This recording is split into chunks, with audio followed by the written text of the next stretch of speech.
இயேசுவுக்கே புகழ், இயேசுவுக்கே புகழ், இயேசுவுக்கே நன்றி, இயேசுவுக்கே நன்றி. இயேசுவின் ரத்தம் ஜெயம், இயேசுவின் ரத்தம் ஜெயம். மரியே வாழ்க, மரியே வாழ்க. அல்லேலூயா, அல்லேலூயா, அல்லேலூயா, அல்லேலூயா. அல்லேலூயா சொல்றதுக்கு வெட்கப்படாதீங்க.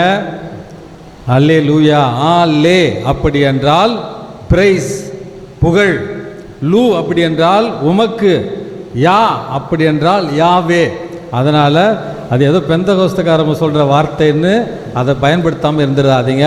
அல்லேலூயா அப்படி என்றால் பிரைஸ் த லார்ட், பிரைஸ் யாவே, யாவே கடவுளே உமக்கு புகழ் என்பதனுடைய மறு வார்த்தை தான் அந்த ஹல்லேலூயா என்கிற வார்த்தை. ஆகவே எப்பொழுதெல்லாம் வாய்ப்பு கிடைக்கிறதோ அப்பொழுதெல்லாம் இந்த ஹல்லேலூயா என்று கடவுளை மகிழ்ச்சியோடு பெருமைப்படுத்துவதையும் அவரை உயர்த்தி பிடிப்பதையும் நாம் செய்ய வேண்டும்.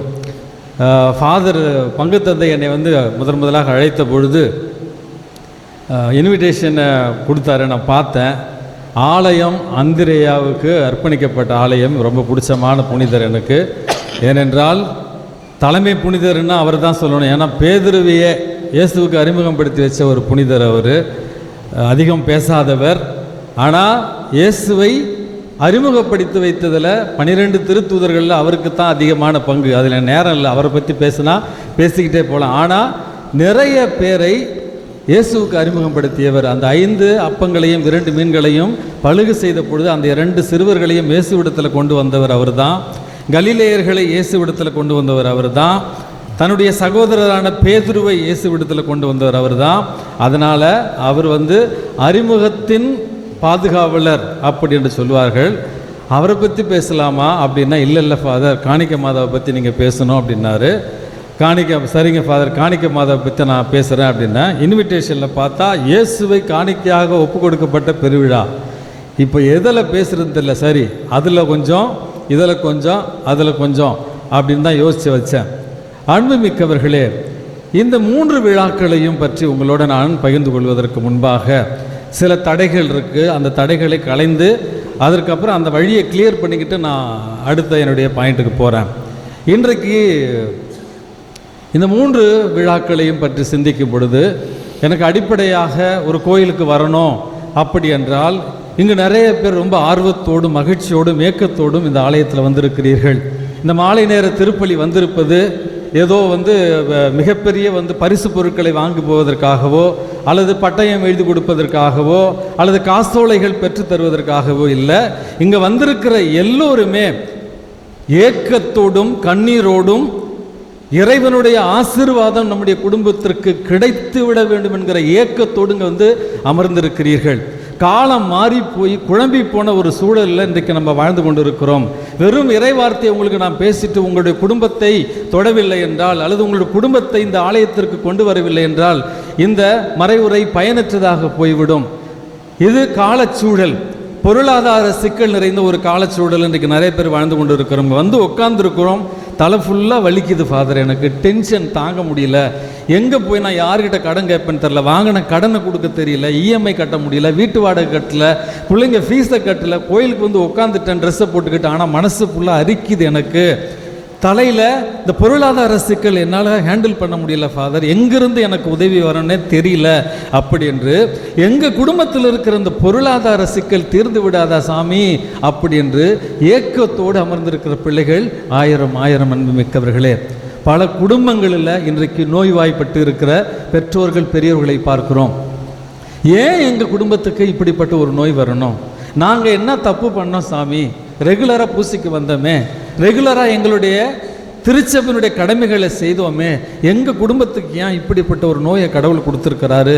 எங்களால் ஏற்றுக்கொள்ள முடியவில்லை, எங்களுக்கு கடவுளுடைய திட்டங்களை புரிந்து கொள்ள முடியவில்லை, கஷ்டமாக இருக்குது, ஆனால் அதே நேரத்தில் என்ன பண்ணுறதுன்னு தெரியல என்று குடும்பத்தில் நோய்வாய்ப்பட்டவர்கள் குழம்பி போய் இங்கே ஆலயத்திற்கு வந்திருக்கிறீர்கள். அதோடு கூடிய இன்னொரு சிக்கலாக குடும்பத்தில் இழப்பை சந்தித்தவர்கள் ஏன் எங்கள் குடும்பத்தில் கடவுள் இப்படி ஒரு இறப்பை கொடுக்கணும்? நாங்கள் என்ன தப்பு பண்ணணும்? எங்கள் குடும்பத்துக்கு மட்டும் ஏன் இப்படி கஷ்டம்? பாவம் செய்கிறவங்க அல்லது ஏமாற்றுறவங்க பொய் சொல்கிறவங்களாம் நல்லா இருக்கிறாங்களே, நாங்கள் நேர்மையாக கடவுள் திருமுன்னிலையில் நீதிமான்களாக வாழ முயற்சி செய்கிறோம், எங்கள் குடும்பத்துக்கு போய் ஏன் ஃபாதர் இப்படி ஒரு இழப்பு ஏற்பட்டு இருக்கிறது?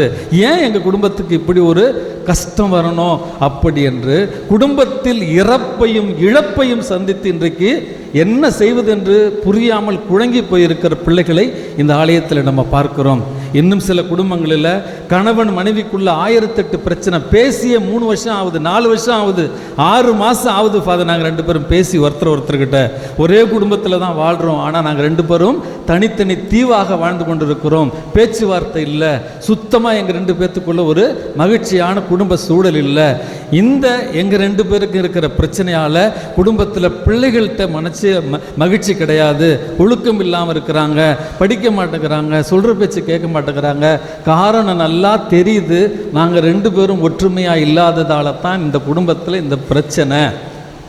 எங்கள் குடும்பத்துக்கு அமைதி வருமா? நானும் என் மனைவியும், நானும் என் கணவனும் மறுபடியும் இந்த ஆலயத்தில் எடுத்துக்கொண்ட அந்த வாக்குறுதி, இன்பத்திலும் துன்பத்திலும் நோயிலும் உடல் நலத்திலும் நான் உனக்கு பிரமாணிக்கமாக இருந்து உன்னை நேசிக்கவும் மதிக்கவும் வாக்களித்தேன்னு 1000 பேருக்கு முன்னால் நான் சத்திய வாக்கு கொடுத்தேனே, எங்கே போச்சு? ஒன்றும் இல்லை வீட்டில். அப்படி என்று குடும்பத்தில் உறவு நிலையில் சிக்கலோடு அமர்ந்திருக்கிற பிள்ளைகளை இன்றைக்கு நம்ம பார்க்கிறோம். பிள்ளைகளை பற்றி கவலையோடு அமர்ந்திருக்கிற பெற்றோர்கள், படித்து வேலை கிடைக்கல சாமி, அல்லது குடும்பத்தில் வரன் நல்ல ஒரு திருமண ஆசீர்வாதத்திற்காக எத்தனை வருஷம் நாங்கள் வேண்டுறோம், நாங்கள் போகாத இடம் இல்லை, இருந்தாலும் எங்களுக்கு அந்த ஆசீர்வாதம் வரமாட்டேங்குதே. குழந்தை பாக்கியத்திற்காக 5 வருடம் 6 வருடம் காத்திருக்கிறோமே, எங்களுக்கு அந்த அதிசயம் நடக்கலையே.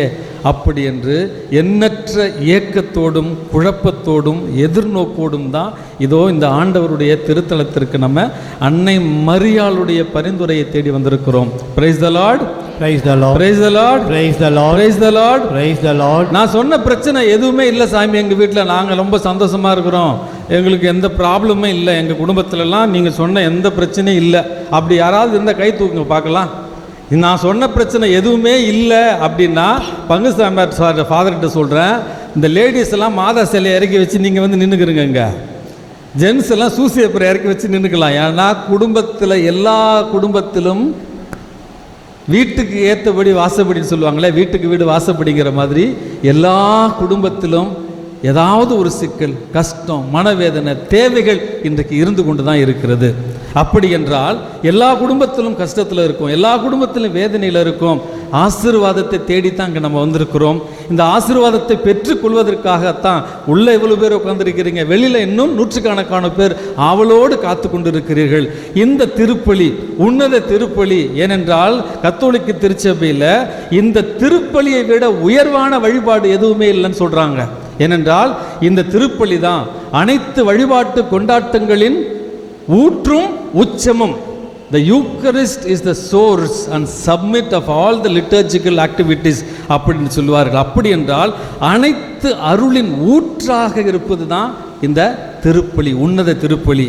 இதில் முழு மனதோடு பங்கு பெற்று விசுவாசத்தோடு ஆண்டவர் இயேசுவை திருவுணவாக பெற்றுக்கொள்கிற பொழுது, இயேசு கிறிஸ்துவை தாங்கியவர்களாக நீங்கள் வீட்டுக்கு செல்லுகிற பொழுது எந்தவித சாத்தானுடைய தாக்குதல்களும் உங்கள் குடும்பத்திற்கு வராது என்பதை புரிந்து கொள்ளத்தான் இந்த அழகான திருப்பலியில் நம்ம பங்கேற்க வந்திருக்கிறோம். இன்றைக்கு அன்னை மரியாள் காணிக்கை அன்னையாக நம்ம பார்க்கிறோம்.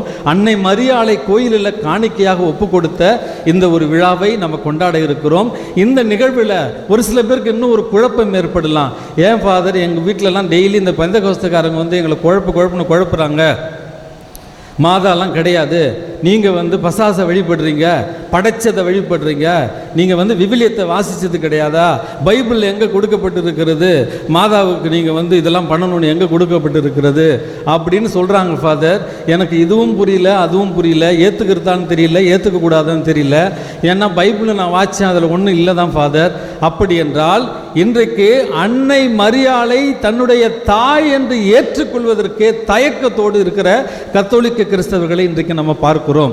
அவர்களுக்குத்தான் இந்த முதல் செய்தி. இந்த பிளாக்கை நான் ரிமூவ் பண்ணால் தான் அதற்கு அடுத்தது அன்னை மரியாளை காணிக்கை அன்னையாக நம்ம ஏற்றுக்கொண்டு நம்முடைய குடும்பங்களில் அவளை வாசம் செய்ய வைக்க முடியும். அப்படி என்றால் என்ன பிளாக் இருக்கிறது, நம்முடைய விசுவாசத்தினுடைய தடை என்ன என்று பார்த்தால் இந்த ஒரு குழப்பம். உண்மையாகவே அன்னை மரியாளை நம்ம வந்து வணங்குவது தப்பா அன்னை மரியாளிடத்தில் ஜெபமாலை சொல்லுவது தப்பா? அன்னை மரியாளுக்கு ஏறெடுக்கிற இந்த பக்தி முயற்சிகள் எல்லாம் தப்பா? இது சிலை வழிபாடா? பெந்தகோஸ்தேக்காரவங்கெல்லாம் சொல்கிறாங்களே, விவிலியத்தில் கொடுத்துருக்கான்னு கேட்குறாங்களே அப்படிங்கிற கேள்விக்கான பதில், அவர்கள் சொல்லுகிற விவிலியம் கத்தோலிக்க திருச்சபையினுடைய பாரம்பரியத்தில் 300 ஆண்டுகள் கிடையாது. 300 ஆண்டுகள் சிதறி கிடந்த புத்தகங்களை எல்லாம் ஒன்று சேர்த்து 4வது நூற்றாண்டில் தான் கத்தோலிக்க திருச்சபை பழைய ஏற்பாட்டு புத்தகங்கள், புதிய ஏற்பாட்டு புத்தகங்கள் அப்படி என்று விவிலியம் என்கிற ஒற்றை புத்தகத்தை இந்த உலகிற்கு கொடுத்தது 4வது நூற்றாண்டில் கத்தோலிக்க திருச்சபை. Price the Lord, Praise the Lord. Praise the Lord. Praise the Lord. நாங்க வச்சிருக்கோம்னு சொல்ற அவர்களுடைய விவிலியம் 13வது நூற்றாண்டு. ஞாபகம் வச்சுங்க, 3 நூற்றாண்டுக்கு விவிலியம் என்பதே கிடையாது. பலர் எழுதிய திருமுகங்களை எல்லாம் ஒழுங்குபடுத்தி அதில் ஏவப்பட்டது, தூய ஆவியினால் ஏவப்பட்டது என்று கருததை மட்டுமே கத்தோலிக்க திருச்சபை விவிலியமாக பழைய ஏற்பாட்டு புத்தகங்கள், புதிய ஏற்பாட்டு புத்தகங்கள் என்று கொடுத்திருக்கிறது. 4 நூற்றாண்டுக்கு விவிலியம் கிடையாது. 4வது நூற்றாண்டில் தான் நம்முடைய திருத்தந்தையர்கள் புனித எரோனிமுஸ், ஜெரோம் என்று சொல்வார்கள், அவருடைய உதவியோடு இன்றைக்கு நமது கரங்களில் தவழ்கிற இந்த விவிலியத்தை நம்ம கையில் கொடுக்குறாங்க. இந்த விவிலியம் 4வது நூற்றாண்டிலிருந்து 12வது நூற்றாண்டு வரையில் பயன்படுத்தப்பட்ட ஒரே விவிலியம். கிபி 1257 தான் மார்ட்டின் லூத்தர் அப்படி என்று சொல்லப்படுகிற கத்தோலிக்க துறவி, ஜெர்மன் தேசத்தை சார்ந்தவர், கத்தோலிக்க திருச்சபையில் இருக்கிற பழக்கங்கள் மீது அல்லது வழிமுறைகள் மீது, வழிபாட்டின் மீது சில சந்தேகங்களை எழுப்பி பிரிவினை உண்டாக்கி பிரிவினை சபையை ஏற்படுத்துகிறார். அவர்கள் தான் புராட்டஸ்டன்ட்ஸ், பிரிவினை சகோதரர்கள்.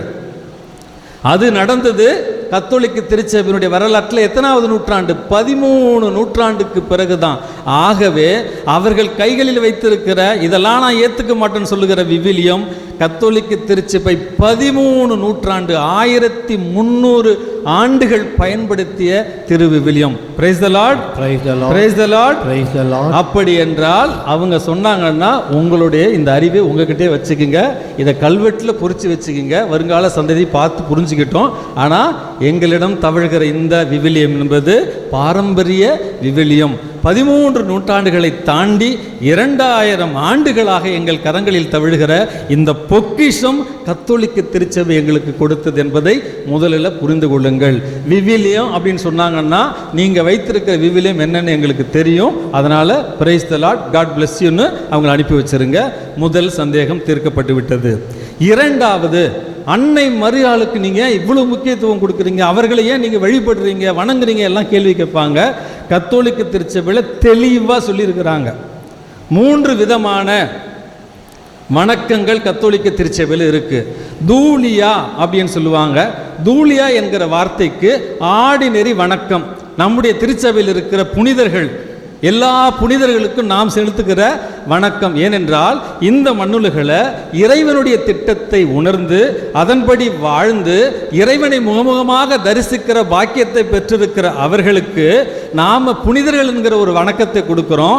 அவர்களுடைய நம்முடைய மன்றாட்டை அவர்களிடத்தில் கொடுக்கிற நேரத்தில் அவர்கள் இறைவனுடைய திருமுன்னிலையில் நம்முடைய மன்றாட்டை தூப காணிக்கையாக கொடுப்பாங்க, பரிந்துரை செய்வாங்க என்பது தான் தூலியா, சாதாரண வணக்கம் புனிதர்களுக்கு செலுத்துவது முதல் வழிபாடு. இது. இரண்டாவது ஹைப்பர் தூலியா அப்படி என்று சொல்வார்கள். மண்ணுலகில் பிறந்தவர்களில் அன்னை மரியாளுக்கு மட்டுமே கொடுக்கப்படுகிற உயர் வணக்கம். Price the Lord, Praise the Lord. Praise the Lord, Praise the Lord. ஆவே மரியா. Maria. அன்னை மரியாளுக்கு மட்டுமே இந்த ஹைப்பர் தூலியா என்று சொல்லுவார்கள். வேறு எந்த மனிதர்களுக்கும் இந்த உயர் வணக்கம் கத்தோலிக்க திருச்சபையில் இல்லை. அன்னை மரியாளுக்கு நாம் செலுத்துவது இறந்து போன என் அம்மா மேலே நான் வச்சிருக்கிற பாசம், இறந்து போன உங்க பாட்டி மேலே வச்சிருக்கிற பாசம், அல்லது அவர்கள் நேர்மையானவர்களாக வாழ்ந்தார்கள், எனக்காக அவர்கள் பரிந்துரை செய்வார்கள் என்று அன்னை மரியாளை இறைவன் நமது ஆண்டவர் இயேசு கிறிஸ்து இதோ உன்னுடைய தாய் அப்படி என்று விவிலியத்தில் யோவான் நற்செய்தியில் நமக்காக கொடுத்திருக்கிறார். அப்படி என்றால் இயேசுவால் கொடுக்கப்பட்ட அன்னை மரியாள் நம்முடைய தாய். எலிசபெத் அம்மா லூக்கா நற்செய்தி 2வது அதிகாரத்தில் என் இறைவனுடைய தாய் என்னிடத்தில் வருவ நான் என்ன கைமாறு செய்தேன் அல்லது என்ன பேறு பெற்றேன் என்று சொல்வதன் காரணமாக அன்னை மரியாளை எலிசபெத் அம்மா விவிலியத்தில் இறைவனின் தாய் அப்படி என்று அழைக்கின்றாள். அப்படி என்றால் அன்னை மரியாளுக்கு நாம் செலுத்துவது உயர் வணக்கம், நம்முடைய பாசம், நம்முடைய அன்பின் வெளிப்பாடு தான் இந்த தேர்பவன் எடுப்பது, அன்னைக்கு மாலை சூட்டுவது, அன்னைக்கு ஜெபமாலை ஜெபிப்பது. ஜெபமாலை என்பது 100% விவிலியத்திலிருந்து எடுக்கப்பட்ட வார்த்தைகள். அதை இன்னொரு நாளைக்கு எக்ஸ்பிளைன் பண்றேன். அப்படி என்றால் கத்தோலிக்க திருச்சபையில் அன்னை மரியாளுக்கு நாம் செலுத்துவது உயர் வணக்கம், வேறு எந்த புனிதர்களுக்கும் கிடையாது. மூணாவது லாத்ரியா அப்படி என்று சொல்லுவார்கள். லாத்ரியா என்பது உச்சபட்ச 3 கடவுளுக்கு மட்டுமே உரிய வழிபாடு. அது தமத்திருத்துவத்துக்கு மட்டுமே உரியது, அது வேறு யாருக்கும் கிடையாது.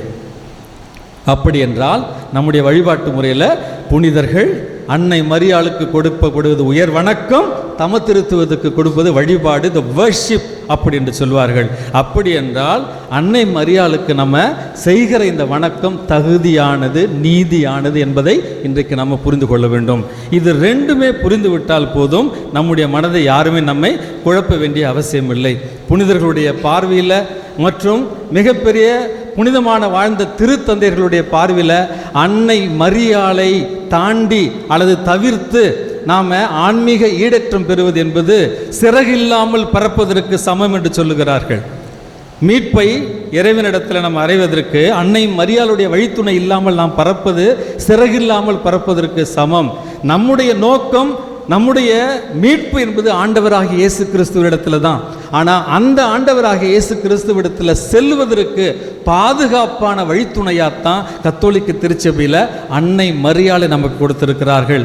நம்முடைய வாழும் திருத்தந்தை பிரான்சிஸ் சொல்லுவார், anyone who does not have blessed mother as his own mother is a spiritual orphan அப்படி என்று சொல்வார்கள். கத்தோலிக்க திருச்சபையில் அன்னை மரியாளை தன்னுடைய தாயாக ஏற்றுக்கொள்ளாத எந்த கிறிஸ்தவனும் ஆன்மீக அனாதை அப்படின்னு சொல்வார்கள். இந்த மண்ணுலகில் உங்களுக்கு அப்பா அம்மா இருக்கலாம், பண உதவி செய்கிறவங்க இருக்கலாம், ஆன்மீக ஈடேற்றத்திற்கு அன்னை மரியாளே இயேசுவால் நமக்கு கொடுக்கப்பட்ட அன்பு தாய். Price the Lord, praise the Lord. ஆகவே இந்த தெளிவு இருக்க வேண்டும் அன்புமிக்க கத்தோலிக்க பிள்ளைகளே. ஏனென்றால் விவிலியத்தை நம்ம வாசிக்காததால யாராவது ஒன்று விவிலியத்தில் கொடுத்துருக்கிறான்னா பயந்து அரண்டு போய் இவங்க சொல்றதுல ஏதோ உண்மை இருக்குன்னு பயந்து போகிறது. நீங்கள் பயப்பட வேண்டிய அவசியம் இல்லை. பேதுரு, நீ பாறை, உன் மீது என்னுடைய திருச்சபையை நான் கட்டுவேன், மண்ணகத்தின் எந்த சக்தியும் அதன் மீது ஆற்றல் கொள்ளாது. எதெல்லாம் நீ மண்ணகத்தில் தடை செய்கிறாயோ அதெல்லாம் விண்ணகத்தில் தடை செய்யப்படும், எதெல்லாம் நீ மண்ணகத்தில் அனுமதிக்கிறாயோ அங்கும் அனுமதிக்கப்படும் என்று கத்தோலிக்க பாரம்பரியத்தின் தலைவராக பேதுருவை ஏற்படுத்தி அந்த பாரம்பரியம் 2000 ஆண்டுகளாக கொண்டு வரப்பட்டு திருத்தந்தை, கர்தினால்மார்கள், உங்களுடைய பங்கு தந்தை மற்றும் அவர்களுக்கு உதவி செய்கிற நாங்கள் துறவிகள் மற்றும் புதுநிலையினர் தான் கத்தோலிக்க திருச்சபை, இயேசுவினுடைய மறைவுடல். Praise the Lord, praise the Lord, praise the Lord. Okay, இது தெளிவு. அப்படி என்றால் அன்னை மரியாளை காணிக்கையாக ஒப்பு கொடுத்த இந்த நிகழ்வு, இந்த விழா நமக்கு என்ன பாடத்தை சொல்லி தரலாம்? அப்படி என்றால் இது கத்தோலிக்க திருச்சபை நான் சொன்னேன். இன்னைக்கு நமக்கு வாசித்த நற்செய்தி லூக்கா நற்செய்தி. இந்த ஆண்டு சி 3ஆம் ஆண்டு. இந்த ஆண்டு முழுவதுமே நற்செய்தி வாசகம் லூக்காவிலிருந்து தான் வரும். லூக்கா என்பவர் ஒரு யூதர் அல்ல. லூக்கா என்பவர் இயேசுவோடு வாழ்ந்தவர் அல்ல. லூக்கா என்பவர் இயேசுவை பார்த்து நேரடியாக எழுதியவர் அல்ல. லூக்கா ஒரு புறவினத்து நற்செய்தியாளர். இன்றைக்கு நற்செய்தி வாசகத்தில் ரொம்ப அழகாக ஃபாதர் வாசித்தாங்க. மாண்புமிகு தியோஃபில் அவர்களே, அவர் எழுதுகிறார் நற்செய்தியினுடைய முதல் அதிகாரம்.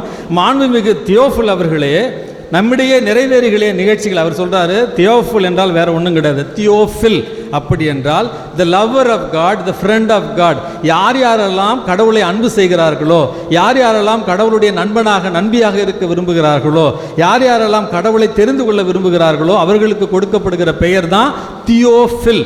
அப்படி என்றால் தியோஃபில் என்றால் ஏதோ ஒரு அரசன் ஆளுநன் கிடையாது. நீங்களும் நானும் தியோஃபில் தான். யார் யாரெல்லாம் இயேசுவை அன்பு செய்கிறோமோ நீங்களும் நானும் தியோஃபில் தான். உங்களுக்கும் எனக்கு தான் அவர் எழுதுகிறாரு. நம்மிடையே நிறைவேறிய நிகழ்ச்சிகளை முறைமைப்படுத்தி ஒரு வரலாறை எழுத பலர் முயன்று உள்ளார்கள். ஆகவே 300 வருஷமா இயேசுவின் வாழ்க்கையை எழுதியவர்கள் இந்த 4 பேர் மட்டும் கிடையாது. 300க்கும் மேற்பட்ட திருமுகங்கள், 100க்கும் மேற்பட்ட நற்செய்திகள் இருக்கிறது. கத்தோலிக்க திருச்சபை அதெல்லாம் ஏவப்பட்டதாக கருதாமல் இந்த 3 சினாப்டிக் காஸ்பிள்னு சொல்லுவாங்க. அடுத்தது யோவான் நற்செய்தி. இந்த 4 மட்டும்தான் gospel according to Luke, gospel according to மத்தேயு. அப்படின்னா அவர் புரிந்து கொண்டது அவர் கேட்டறிந்தது மாதிரி இந்த லூக்கா நற்செய்தி நான் கேட்டறிந்ததை என்ன சொல்றாரு? கருத்தாய் ஆய்ந்து நீர் கேட்டவற்றையும் நான் கேட்டவற்றையும் உறுதிதானா என்று தெரிந்து கொண்டு அதற்கு பிறகு ஒழுங்குபடுத்தி இயேசுவினுடைய வாழ்வை நான் உங்களுக்கு கொடுக்கிறேன். இதுதான் காஸ்பிள் அக்கார்டிங் டு லூக். லூக்கா நற்செய்தி என்றால் அவர் கேட்டதை பார்த்ததை அவர் நமக்காக நற்செய்தியாக கொடுத்திருக்கிறார். ஆகவே அன்புமிக்கவர்களே, இதுவும் நமக்கு ஒரு தெளிவான விளக்கத்தை தர வேண்டும். அவர்கள் சொல்வது மாதிரி பைபிள் அப்படின்னா பைபிள் எல்லாமே பல இருக்கிறது. ஆனால் கத்தோலிக்க திருச்சபை கொடுத்திருக்கிறார் ஏவப்பட்ட புத்தகத்திலிருந்து நமக்கு இறைவன் என்ன பாடத்தை சொல்லி தருகிறார் அப்படி என்று யோசித்தோம் என்றால், அன்னை மரியாளுடைய அந்த பிறப்பு என்பது ஏவப்படாத புத்தகத்தில் ஒன்று கொடுக்கப்பட்டு இருக்கிறது. பெற்றோர்கள் சுவைக்கின், இன்னொருத்தவங்க யாரு? அண்ணம்மா.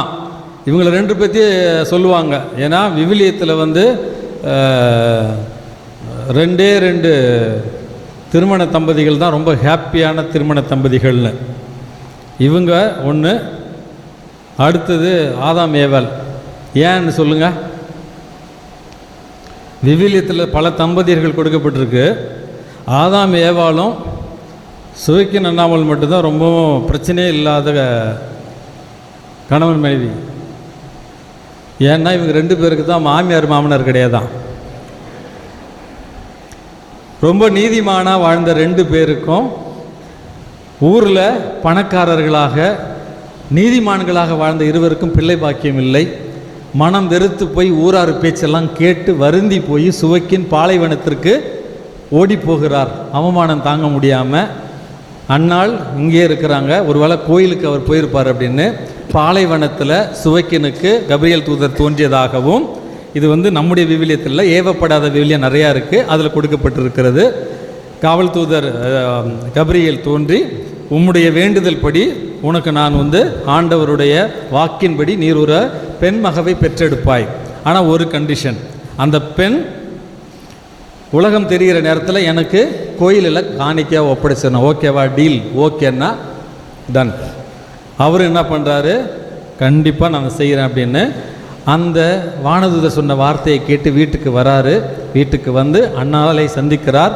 அதற்கு பிறகு அவர்களுக்கு அழகான பெண் மகவு ஒன்று பிறக்கிறது. மிரியம் என்கிற இந்த அழகான பெயரை அந்த பெண் குழந்தைக்கு எடுக்கிறாங்க. பிறந்ததிலிருந்து மரியா என்றால் வேகமாக ஓடக்கூடியவள், மரியா என்றால் ஆசீர்வதிக்கப்பட்டவள், மரியா என்றால் விரைந்து உதவி செய்பவர்கள் என்கிற பெயர்கள் அந்த அன்னை மரியாளுடைய பெயருக்கு இருக்கிறது. அன்னை மரியாள் சிறு குழந்தையாக இருந்த பொழுது 2 பெற்றோர்களும் வயதான நிலையில் கடவுள் ஒன்றே கொடுத்தார், கோயிலில் காணிக்கையாக கேட்கிறாரே என்று. அன்புமிக்கவர்களே, அன்னை மரியாளை எருசலேம் ஆலயத்தில் காணிக்கையாக அவர்கள் ஒப்பு கொடுத்து அன்னை மரியாள் ஆலயத்தில் தொண்டு செய்வதற்காக அன்னை மரியாளை ஆலயத்திற்கு விட்டதாகவும், அதற்கு பிறகு 12-13 வயதிற்கு தான் அன்னை மரியாள் அங்கிருந்து வருகிறார். அதற்கு பிறகு மங்கள வார்த்தை நிகழ்த்தது எல்லாமே நமக்கு விவிலியத்தில் கொடுக்கப்பட்டிருக்கிறது. இந்த முதல் நிகழ்வு அன்னை மரியாளை ஆலயத்தில் அவருடைய பெற்றோர்கள் மனமுவந்து ஒப்பு கொடுக்கிறார்கள். கடவுள் கொடுத்தது கடவுளுக்கே திருப்பி கொடுத்து விடுகிறேன். எல்கானா அங்கே ஒருத்தவங்க இருக்கிறாங்க. எல்கானா சாமுவேலுடைய அம்மா அப்பா, அவர்களும் தங்களுடைய பிள்ளையை கடவுளுக்கு காணிக்கை ஒப்பு கொடுக்குறாங்க. இயேசுவையும் தலைப்பிள்ளை என்பதால் காணிக்கையாக ஒப்பு கொடுக்குறாங்க. அன்புமிக்க பெற்றோர்களே, முதல் கருத்து இது உங்களுக்கு. நீங்களும் நானும் கடவுளுக்கு அர்ப்பணமானவர்கள். இந்த பிறப்பு நீங்கள் வேண்டி வரம் வாங்கிலாம் வரல, கடவுள் போட்டிருக்கிற பிச்சை உங்களுக்கும் எனக்கும். ஆகவே இந்த பிறப்பு ஷியர் கிஃப்ட் அப்படின்னு சொல்வார்கள். எந்தவித பிரதிபலனும் எதிர்பார்க்காமல் கொடுக்கப்பட்டிருக்கிற ஒரு மிகப்பெரிய ஒரு கொடை இந்த இந்த வாழ்க்கை. இந்த வாழ்க்கையை இறைவன் நமக்கு கொடையாக கொடுத்திருக்கிறார். இந்த வாழ்வை நம்ம இறைவனுக்கு முற்றிலுமாக கொடுக்க வேண்டும். நீங்களும் நானும் கடவுளுக்கு அர்ப்பணமானவர்கள். Praise the Lord. Praise the Lord. Praise the Lord. Praise the Lord. தன்னுடைய திருத்தூய இரத்தத்தால் இந்த உடலையும் உயிரையும் நமது ஆண்டவர் இயேசு கிறிஸ்து விலையாக அவர் பெற்றிருக்கிறார், நம்மை மீட்டிருக்கிறார். அப்படி என்றால் திருமுழுக்கின் வழியாக ஜென்ம பாவத்தில் பிறந்த நாம் அந்த பாவம் அழிக்கப்பட்டு சுவிகார பிள்ளைகளாக, கடவுளுடைய பிள்ளைகளாக நம்ம மாறுகிறோம். இந்த திருமுழுக்கின் போதும் அதற்கு பிறகு நமக்கு கிடைக்கிற உறுதி பூசுதல் நேரத்திலும் தூய ஆவியார் நிரம்ப நமக்கு கொடுக்கப்படுகிறார். தூய ஆவியாரின் கொடைகளும் கனிகளும் நமக்கு கொடுக்கப்பட்டிருக்கிறது. ஆகவே நீங்களும் நானும் தூய ஆவியாரின் திருக்கோயில்கள். Praise the Lord. Praise the Lord. அப்படி என்றால் நம்முடைய வாழ்வு இந்த கோயிலுக்கு தகுதியான வாழ்வாக இருக்கிறதா, அர்ப்பணிக்கப்பட்டவர்களுடைய வாழ்வாக இருக்கிறதா என்பதை சிந்திக்கத்தான் இறைவன் இந்த அருமையான நாளில் முதல் அழைப்பை விடுக்கிறார். நம்முடைய வாழ்நாளில் பிறக்கிற பொழுது மாசு மறுவற்றவர்களாய் பிறந்திருக்கிற நாம் இன்றைக்கு எந்த நிலையில் இருக்கிறோம் என்கிற ஆன்ம சோதனையோடு பாவத்தில் வாழ்ந்திருந்தால், இறைவனை விட்டு விலகி இருந்தால், அந்த ஒரு பழைய கதை சொல்லுவாங்க இல்லையா, தாவின்சி அந்த இரவு உணவு படத்தை வரைகிற பொழுது திருத்தந்தை அவர்கிட்ட ஒரு பர்மிஷன் கொடுக்குறாரு. போய் முதல்ல ஒரு குழந்தை படத்தை வரைஞ்சிட்டு வந்துட்டார். அப்புறமா இந்த குழந்தை படம் அதிகமாக இருக்கிறதே, சூப்பராக இருக்குது, அதனால் இன்னும் இந்த இரவு உணவு படத்தையும் வரைஞ்சிருங்கன்னு கேட்டாராம். 13-14 ஆண்டு தேடிக்கிட்டே போகிறாரு, ஒன்றும் கிடைக்கல. ஒரு திருத்தூதராக அந்த இரவு உணவு படத்தில் வரைஞ்சி முடிச்சிடுறாரு. கடைசியில் யூதாஸ் இஸ்காரியோத்தினுடைய கொடூர முகத்துக்காக தேடி அலைகிறாரு ரோம் நகரில். கடைசியில் தெர்மினி என்கிற ஒரு ஏரியாவில் ஒரு பார், சாராயம் விற்கிற கடையில் போய் பார்க்குறாரு. அதனுடைய வழியில் ஒரு கொடூர முகத்தோடு ஒருத்தர் உட்காந்துருக்கிறான். அவங்ககிட்ட போய், எனக்காக ஒரு 10 நிமிஷம் உன்னுடைய முகத்தை போஸ்டிங் கொடுக்குறியா, நான் உனக்கு குடிக்கிறதுக்கு காசு தரேன் அப்படின்னு சொல்லிட்டு அந்த ஆளை அழைத்து கொண்டு போய் அமர வைத்து யூதாஸ் இஸ்காரி முகத்தை வரைந்து கொண்டிருந்த பொழுது அந்த ஆள் அழ ஆரம்பிக்கிறான். ஏன்ப்பா அழுகுற, கொஞ்ச நேரம் வெயிட் பண்ணுன்னு கேட்டக்குள்ள, சார் என்ன ஞாபகத்துக்கு இருக்குதா, ஒரு 17 வருஷத்துக்கு முன்னால் குழந்தை இயேசுவா போஸ் கொடுக்க வந்த ஜீவன் நான் தான். சம்மனசு மாதிரி இருந்த முகம் இன்னைக்கு பசாசு மாதிரி மாறி போச்சு. என்னுடைய முடிவுகள், பாவத்திற்கான முடிவுகளால் இன்றைக்கு இயேசுவாக இருந்த நான் இன்றைக்கு பசாசாக மாறி போய் உட்கார்ந்துருக்கிறேன் அப்படின்னு சொன்னாராம். திருமுழுக்கில் மாசுமறுவற்றவர்களாய் மாற்றப்பட்ட நாம் இன்றைக்கு எந்த நிலையில் இருக்கிறோம்? அப்படி என்றால் இந்த ஆண்டு திருவிழாவிற்கு முன்பாக ஃபாதர்கிட்ட எப்படியாவது கேட்டு பாவ சங்கத்தின ஒரு கான்ஃபஸரே கொடுத்துருக்குறாங்க. பாவ மன்னிப்பை பெற்று மறுபடியும் மாசுமறுவற்ற நிலைக்கு வர வேண்டியது இந்த விழாவினுடைய முதல் கடமை. அன்புமிக்க சகோதர சகோதரிகளே, ஏனென்றால் நீங்களும் நானும் அர்ப்பணிக்கப்பட்டவர்கள், அர்ப்பணிக்கப்பட்ட வாழ்வை வாழ வேண்டும் என்பதுதான், அதுதான் என்னுடைய முதல் செய்தியாக உங்களுக்கு நான் கூறிக்கொள்ள விரும்புகிறேன். இரண்டாவது 2 செய்தி மட்டும்தான். இரண்டாவது செய்தி என்பது இன்றைக்கு நற்செய்தி வாசகத்தில் நமது ஆண்டவர் இயேசு கிறிஸ்து பார்க்கிறோம். அவர் கலிலேயா பகுதியிலிருந்து தன்னுடைய சொந்த ஊரான நாசரேத்திற்கு வருகிறார். அங்குக்கு முன்னால் நடந்தது என்னன்னு பார்த்தீங்கன்னா, கலிலேயாவுக்கு வருவதற்கு முன்பாக நமது ஆண்டவர் இயேசு கிறிஸ்து திருமுழுக்கு பெறுகிறார். பாவம் செய்யாத அவர் நம்மோடு அவர் ஐக்கியப்படுத்திக் கொள்கிறார். நம்மை போலவே பாவத்தை தவிர மற்ற அனைத்திலும் நம்மை போல வாழ்ந்தவர். பாவ மன்னிப்புக்கான அந்த பாவ திருமுழுக்கை அவர் பெற்றுக்கொண்டு வெளியிலே வருகிற பொழுது தூய ஆவியானவர், தமத்திருத்துவம் அவரை ஆசீர்வதிக்கிறார்கள். தூய ஆவியானவர் புறா வடிவில் வருகிறார். அடுத்தது தந்தையாகிய கடவுள் என்ன சொல்றாரு?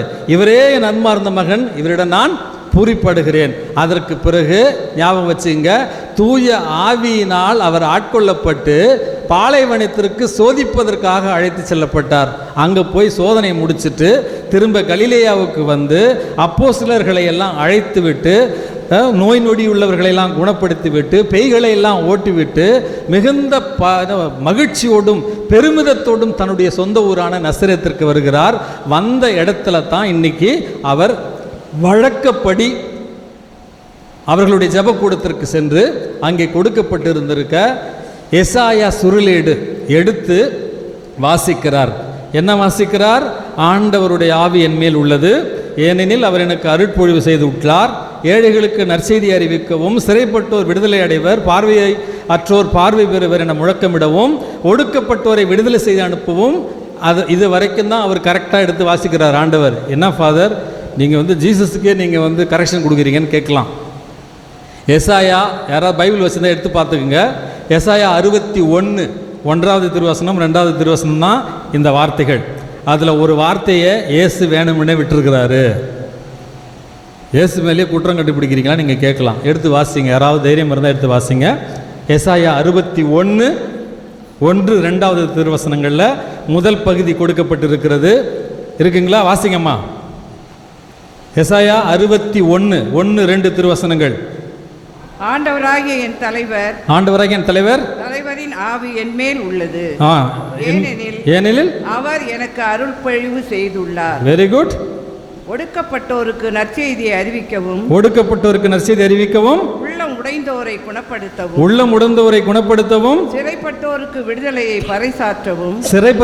விடுதலையை பறைசாற்றவும், கட்டுண்டோருக்கு விடிவை தரவும் என்னை அனுப்பியுள்ளார். இதுதான் முக்கியமான. வாசிக்க போறாங்க, நல்லா கேளுங்க. இரண்டாவது, வாசிங்க. ஆண்டவர் அருள் தரும் ஆண்டினை முழங்கவும். ஒரே நிமிஷம். ஆண்டவர் அருள் தரும் ஆண்டினை முழக்கவும். அடுத்த லைன், நம் கடவுள் அநீதிக்கு பழிவாங்கும் நாளை அறிவிக்கவும். Praise the Lord. இந்த லைன் கொடுக்கப்பட்டிருக்கா? நான் இப்ப வாசிச்ச பகுதியில். அம்மா இன்னொரு முறை வாசிங்க மத. நம் அநீதிக்கு பழிவாங்கும் நாளை அறிவிக்கவும். அநீதிக்கு பழிவாங்கும் நாளை அறிவிக்க. இப்ப நான் வாசிச்சது லூக்கா நற்செய்தியில் கொடுக்கப்பட்டிருக்காது. அடுத்த லைனுக்கு போயிடுறாரு. வாசிங்கம்மா. துயருற்று அழுவோருக்கு ஆறுதல். அவ்வளவுதான். தேங்க்யூமா. Praise the Lord. ஆண்டவருடைய பழி தீர்க்கும் நாளை அறிவிக்கும் என்கிற வார்த்தையை நமது ஆண்டவர் இயேசு கிறிஸ்து வேணும்ட்டே விட்டுட்டு இன்றைக்கு இந்த வாசகத்தை மட்டும் வாசிக்கிறார். என்ன சொல்லி தருகிறார் நமது ஆண்டவர்? யூபிலி ஆண்டு, இந்த ஆண்டு. அதில் நமது ஆண்டவர் நமக்கு அறிமுகப்படுத்துகிற கடவுள் இரக்கத்தின் கடவுள், அன்பின் கடவுள், மன்னிப்பின் கடவுள், ஆறுதலின் கடவுள், பழிவாங்கும் கடவுள் அல்ல. அதை தான், அந்த வார்த்தையைத்தான் நமது ஆண்டவர் இயேசு கிறிஸ்து விட்டுவிட்டு நமக்கு இறைவனை கனிவின் முகமாக, இரக்கத்தின் முகமாக நமக்கு இன்றைக்கு அறிமுகப்படுத்துகிறார். ஆகவே அன்பு பிள்ளைகளே, இந்த யூபிலி ஆண்டில் பெற்றோர்கள், கடவுள் நமக்கு கனிவான முகத்தை காட்டியிருக்கிறார். பெற்றோர்கள் உங்கள் குடும்பங்களில் இருக்கிற பிள்ளைகளுக்கு வழிகாட்டிகளாக, அவர்களை யோசேப்பும் அன்னை மரியாளும் இயேசுவை காணிக்கையாக ஒப்பு கொடுத்தது போல, சுவக்கினும் அன்னாலும் அன்னை மரியாளை காணிக்கையாக ஒப்பு கொடுத்தது போல, இறைவன் உங்களுக்கு கொடுத்திருக்கிற உங்கள் பிள்ளைகளை கடவுளுக்கு ஒப்பு கொடுத்து அவர்கள் கடவுளுக்கு அர்ப்பணமானவர்கள். அப்படி என்று கடவுளுக்கு அவர்களை ஒப்பு கொடுங்கள், கடவுளுக்கு அவர்களை அர்ப்பணியுங்கள். யூடியூபுக்கும் அல்லது வாட்ஸ்அப்புக்கும் அல்லது லேட்டஸ்ட் ஃபோனுக்கும் RX 100 பைக்குக்கும் ராயல் என்ஃபீல்டுக்கும் உங்கள் பிள்ளைங்களை ஒப்பு கொடுக்காதீங்க. உலகம் சொல்லித் தருவது இது. கெட்டொழிவதற்கான அனைத்தையும் உலகம் சொல்லித் தருகிறது. உங்கள் பிள்ளைகள் கடவுள் கொடுத்த வரம். Price the Lord. அதுங்க கையில் விஷத்தை கொடுக்குற மாதிரி இன்றைக்கு அவர்களுடைய கையில் பிறந்த 3 மாத குழந்தைகளுக்கு கையில் மொபைல் ஃபோன். 10ஆம் வகுப்பு படிக்கிற பிள்ளைங்களுக்கு ராயல் என்ஃபீல்டு. 7ஆம் வகுப்பு படிக்கிற பிள்ளைங்களுக்கு 25,000 ஒருத்து மொபைல் ஃபோன், டச்சு ஃபோனு. எந்த விட என் மகள் வச்சுருக்குது. அதில் வேறு பெருமை வேறு. பேயையும் பிசாசையும் கையில் கொடுத்து விட்டு நம்முடைய பிள்ளைகள் ஒழுக்கமாக வளரணும், விசுவாசத்தில் திறந்து விளங்கணும், நேர்மையாக இருக்கணும்னு எதிர்பார்ப்பது முற்றிலும் நியாயமற்ற ஒரு செயல். அப்படி என்றால் அன்னை மரியாளுடைய அந்த காணிக்கை அன்னையினுடைய விழாவை கொண்டாடுகிற நாம் பெற்றோர்கள் உங்கள் கடமையை உணர்ந்தவர்களாய் நல்லதை மட்டும், நீதியானதை மட்டும், ஒழுக்கமானதை மட்டும், உயர்வானதை மட்டும் உங்கள் பிள்ளைகளுக்கு கொடுங்கள். இறைவனை உங்கள் பிள்ளைகளுக்கு அறிமுகப்படுத்துங்கள். கோயிலுக்கு அழைத்து வாருங்கள். குடும்ப ஜெபம் சொல்லுங்கள். இறை வார்த்தையை கற்றுக் கொடுங்கள். அவர்களுக்கு பெரியவர்கள் சின்னவர்கள் அல்லது மதிப்பு மரியாதை என்பதை அவர்களுக்கு சொல்லித் தாருங்கள். அப்பொழுதுதான் இந்த பாரம்பரியமிக்க இந்த ஒரு பங்குல நம்முடைய பிள்ளைகளுக்கு அழைத்தல் கிடைக்கும். அழைத்தல் கிடைக்கிற நேரத்தில் பங்கு இன்னும் ஆசீர்வாதத்தை பெறும். ஆசீர்வாதம் பெறுகிற நேரத்தில் எல்லா குடும்பங்களும் இறைவனுக்கு உகந்த குடும்பங்களாக அர்ப்பணிக்கப்படும். ஆகவே அன்னை மரியாளை காணிக்கை அன்னையாக வணங்குகிற நாம் இந்த அருமையான தினத்தில் நம்முடைய அந்த திருமுழுக்கையும் நம்முடைய உறுதி பூசுதலையும் நினைவு கொண்டவர்களாய் நம்மை இன்றைக்கு அன்னைக்கும் நமது ஆண்டவர் இயேசு கிறிஸ்துவுக்கு முற்றிலுமாக அர்ப்பணிப்போம். வருகிற இந்த நவநாள் திருப்பலிகளில் நம்முடைய குடும்பத்தில் இறைவன் ஆசீர்வாதம் கொடுக்க வேண்டும் என்றால் நாம் அர்ப்பணிக்கப்பட வேண்டும். நாம் அர்ப்பணித்தால் தான் இறைவனுடைய ஆசீர் நம்முடைய குடும்பங்களில் கிடைக்கும் என்பதோடு இறைவன் இங்கே இருக்கிற எல்லாரையும் நிறைவாக ஆசீர்வதிக்கும்படியாக ஜெபிக்கிறோம். Praise the Lord. Praise the Lord. Praise the Lord. Praise the Lord. இயேசுவுக்கே புகழ். இயேசுவுக்கே புகழ். இயேசுவுக்கே நன்றி. இயேசுவுக்கே நன்றி. இயேசுவின் ரத்தம் ஜெயம். இயேசுவின் ரத்தம் நல்ல உறக்க சொல்லுங்கள். மரியே வாழ்க. மரியே வாழ்க.